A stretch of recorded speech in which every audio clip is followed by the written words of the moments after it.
Oke, halo semuanya. Hari ini kita bakal bahas sesuatu yang fundamental banget buat peradaban manusia, keyakinan. Tapi tunggu dulu, kita nggak akan debat soal benar atau salah. Kita akan lihat dari kacamata yang beda banget, yaitu keyakinan sebagai sebuah teknologi. Iya, teknologi yang terus berevolusi buat mecahin masalah-masalah terbesar umat manusia. Nah, kita mulai dengan pertanyaan yang sedikit provokatif ya. Gimana kalau selama ini fokus kita soal keyakinan itu agak keliru? Gimana kalau tujuan utamanya itu bukan buat mencari kebenaran absolut, tapi lebih sebagai alat? Alat yang praktis, yang bantu masyarakat buat bertahan hidup dan berkembang. Ini dia ide utamanya. Coba deh bayangin sistem keyakinan dari animisme kuno sampai agama-agama besar yang kita kenal sekarang itu sebagai semacam software sosial. Setiap ada versi baru, itu dirancang untuk mengatasi tantangan yang nggak bisa diatasi sama versi sebelumnya. Keren kan? Terus, masalah pertama yang harus dipecahkan itu apa? Sebenarnya simpel. Gimana caranya kita memahami dunia yang rasanya tuh hidup, kacau, dan penuh dengan hal-hal yang nggak bisa dijelasin? Jadi, otak kita itu punya semacam setelan pabrik. Bayangin deh Anda manusia purba, dengar semak-semak goyang. Kalau Anda mikir, cuma angin, tapi ternyata itu macan, ya tamat. Tapi kalau Anda mikir, wah ada sesuatu nih, Anda jadi lebih waspada dan selamat. Nah, otak kita berevolusi untuk selalu mengasumsikan adanya agen atau niat di balik kejadian apapun. Ini dasar banget cara kita pertama kali memandang dunia. Hasilnya, dunia bagi manusia purba itu bukan kayak sekarang yang isinya benda mati, bukan. Dunia itu hidup, penuh dengan subjek, bukan objek. Sungai punya kemauan, binatang punya kekuatan magis, arwah nenek moyang masih suka ikut campur. Ini bukan alam semesta yang mekanis.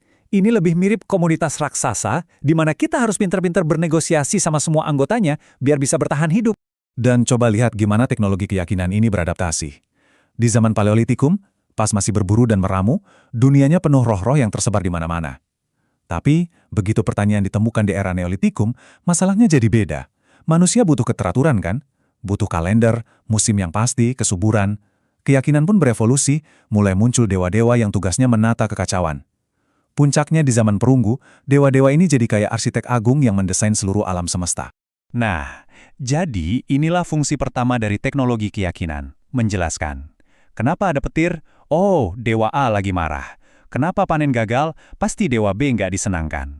Politeisme itu sistem yang sempurna banget untuk menjelaskan dunia yang terasa acak dan kacau.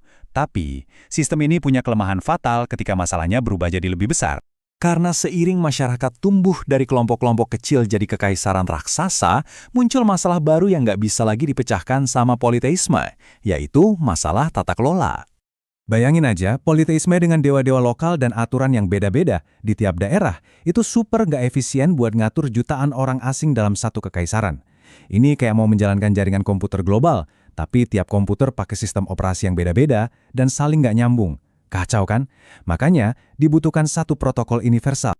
Di tabel ini kelihatan banget peningkatannya. Politeisme itu terfragmentasi, monoteisme itu tersentralisasi.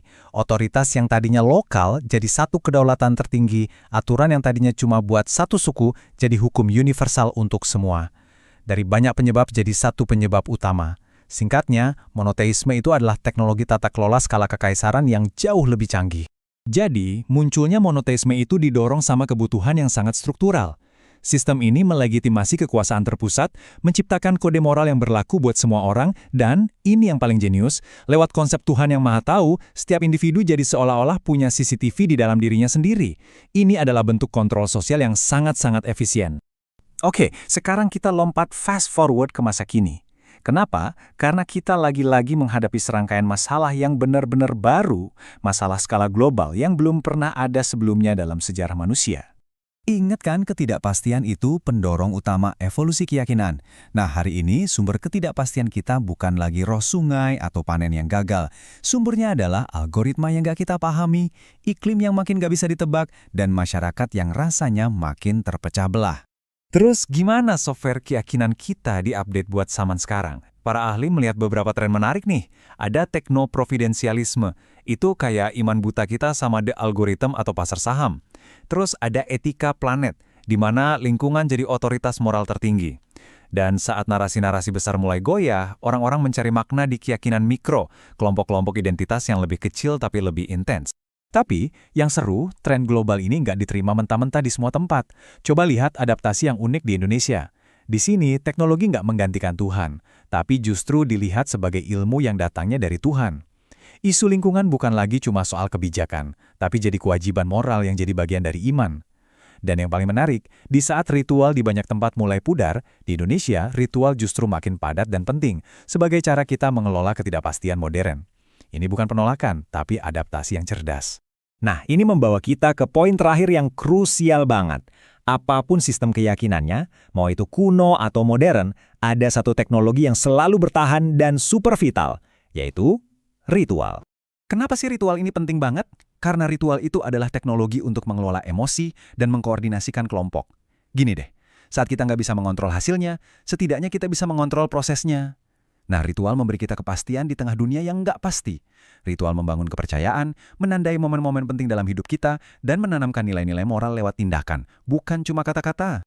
Jadi, ini dia kesimpulan utamanya. Kalau keyakinan itu ibarat peta untuk menjelaskan dunia, maka ritual adalah seperangkat alat yang memungkinkan kita untuk benar-benar hidup di dunia itu. Yang satu adalah teori, yang lainnya adalah praktek. Dan keduanya adalah teknologi yang nggak bisa dipisahkan. Dari semua ini, kita lihat bahwa keyakinan itu selalu dinamis, selalu berevolusi untuk menjawab kebutuhan zaman. Jadi saya mau tinggalkan Anda dengan pertanyaan ini.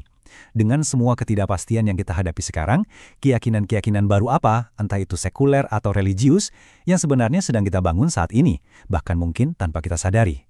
Coba direnungkan.